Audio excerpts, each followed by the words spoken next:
After years counseling Christian couples, I've realized something heartbreaking. Most marriages don't fall apart because of betrayal, or because of money, or even because of sex. No, it starts long before that. It starts with hidden things, silent killers, spiritual cracks that slowly destroy the foundation of the marriage. And the saddest part? Most couples have no idea it's happening until it's too late. Proverbs 24:3 says, "By wisdom a house is built, and through understanding it is established." But when wisdom is missing, when spiritual understanding disappears, the enemy steps in quietly, unnoticed, and begins to break everything from the inside. Today, I will show you the 5 hidden reasons why Christian marriages fall apart. And number 3 is the one that almost everyone ignores. Let's begin. The first hidden reason is spiritual neglect. A marriage cannot survive without the presence of God. When prayer disappears, when the Word of God is no longer opened, when worship becomes silence, the foundation starts to crack. It doesn't happen overnight. It happens slowly, quietly. Matthew 7:24-27 makes it clear. A wise man builds his house on the rock, but the foolish man builds on sand. And the moment a couple stops building their marriage on the rock, Christ, the storms come, and everything starts to fall. I remember counseling a couple who said, "We don't know what happened. We just grew apart." But when I asked "When was the last time you prayed together?" they looked at each other in silence. No prayer, no devotion, no spiritual connection. Just routine, just survival. And that is exactly where the enemy begins his work. Because when God's presence leaves, something else always fills that space. Ask yourself right now, is your marriage spiritually alive, or is it just surviving? The second hidden reason is emotional disconnection. Most marriages don't fall apart because of a single moment, but because of thousands of small moments where the heart grows distant, when laughter disappears, when deep conversations stop, when the couple starts living like roommates, the enemy steps in. Song of Solomon 2:15 warns, "Catch for us the little foxes that ruin the vineyards." It's not the big storms, it's the little foxes, small neglects. Daily disconnection, that slowly destroy intimacy. I once counseled a wife who said, "I don't feel seen anymore, I don't feel heard. I don't feel like I matter to him." And the husband? He said, "I had no idea she felt that way. I thought everything was fine." That's the danger. The cracks are invisible until one day the floor collapses. Emotional disconnection is not just a feeling. It's a spiritual attack. Because when hearts grow cold, when silence becomes the loudest voice in the house, the enemy builds walls between husband and wife. Ask yourself, when was the last time you truly saw, truly heard, and truly connected with your spouse? The third hidden reason, is unresolved conflict. Most couples believe that ignoring the problem will make it disappear. But the truth is, what you don't heal, becomes poison.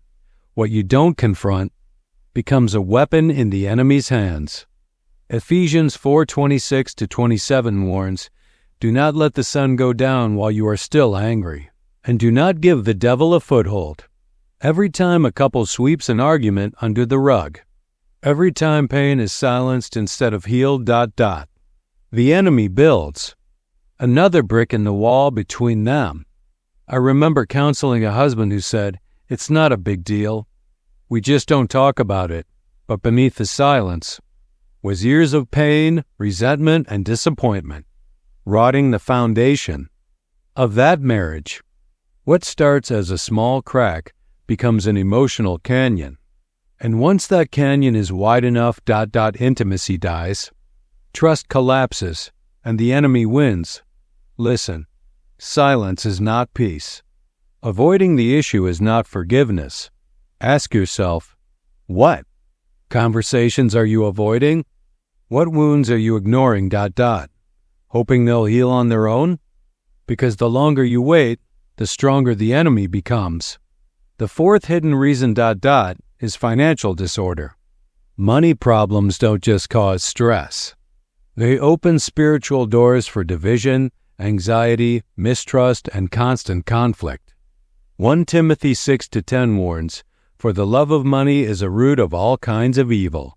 Notice, it's not money itself, it's the love of money, the obsession with possessions, the lack of stewardship, the financial chaos that suffocates marriages.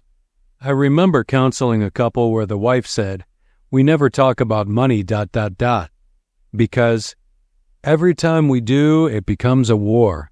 And the husband, hiding debts, secret purchases, financial lies. The result?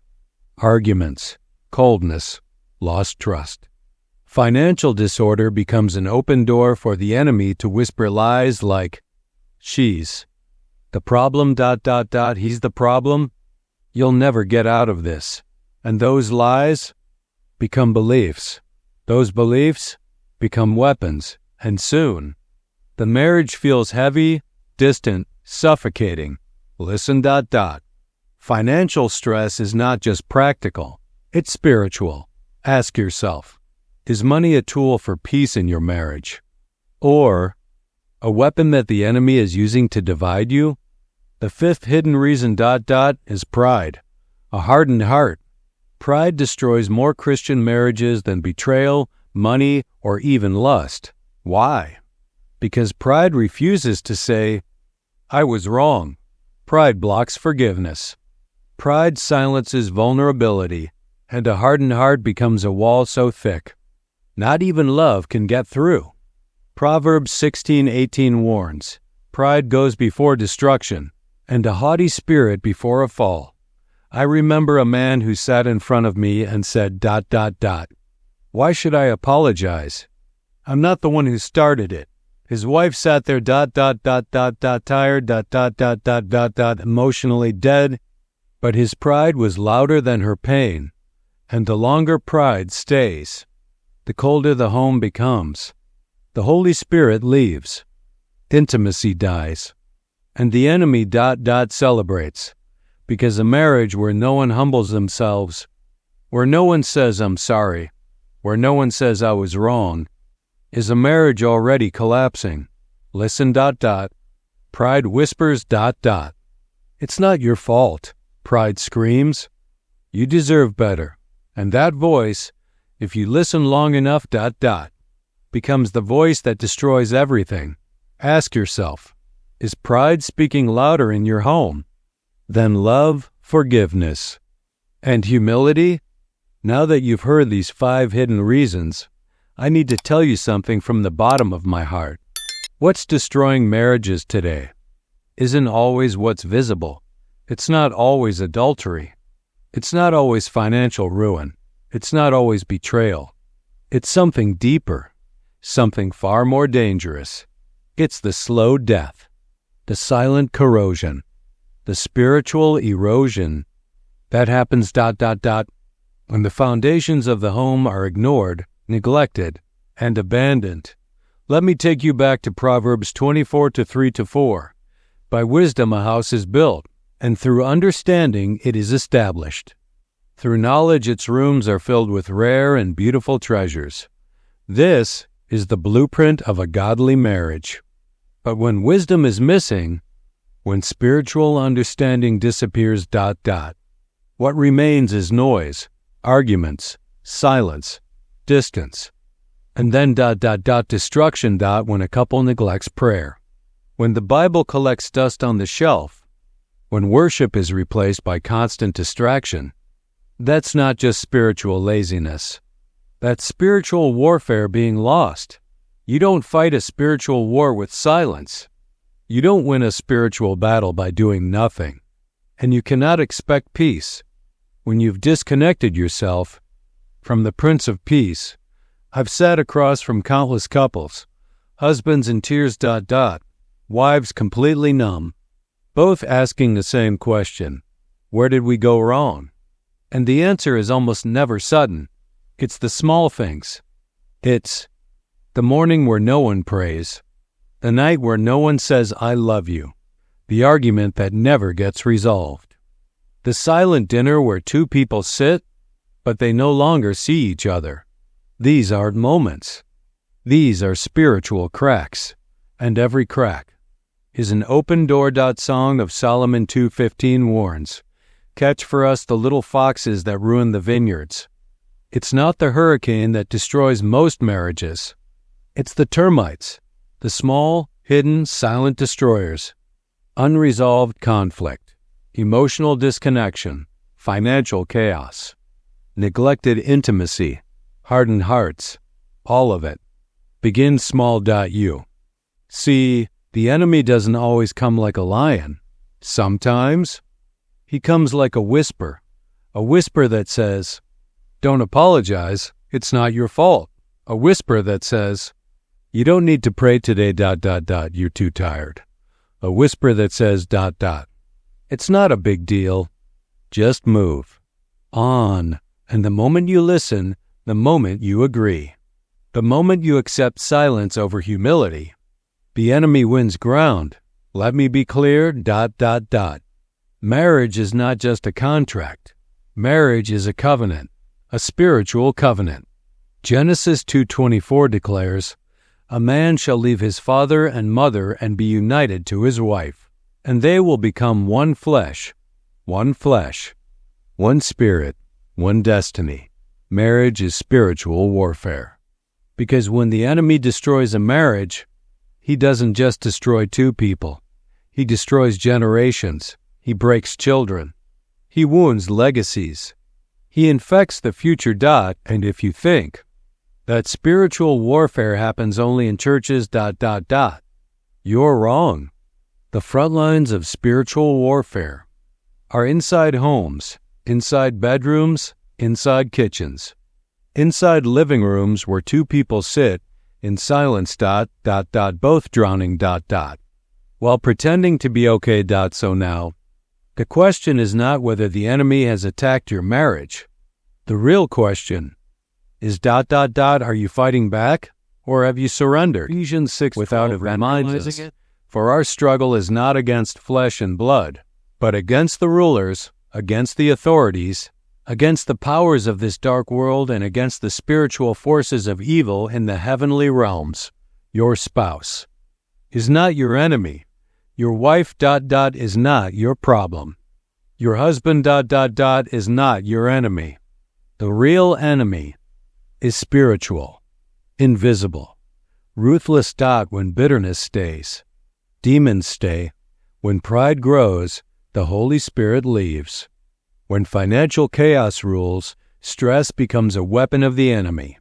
When emotional disconnection becomes the norm, the covenant starts to bleed.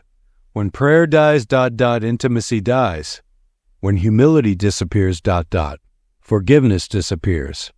And when forgiveness disappears, love soon follows. But listen to me. There is hope.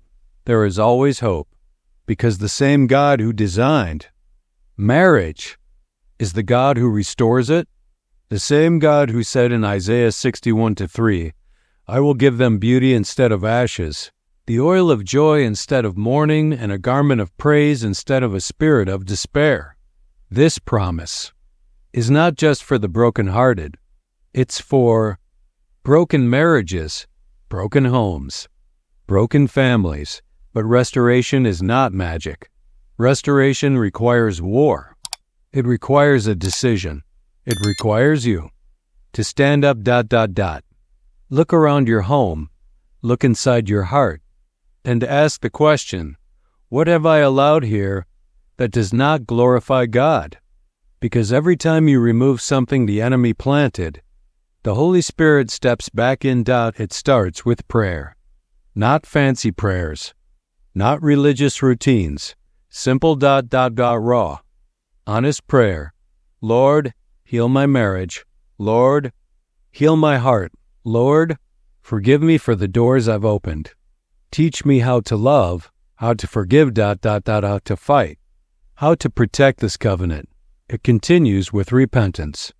Repenting from silence, from pride, from neglect, from the things you allowed in knowingly or unknowingly, and it ends with action, with the choice to fight, to forgive, to serve, to love, even when it's hard. Especially when it's hard, let me ask.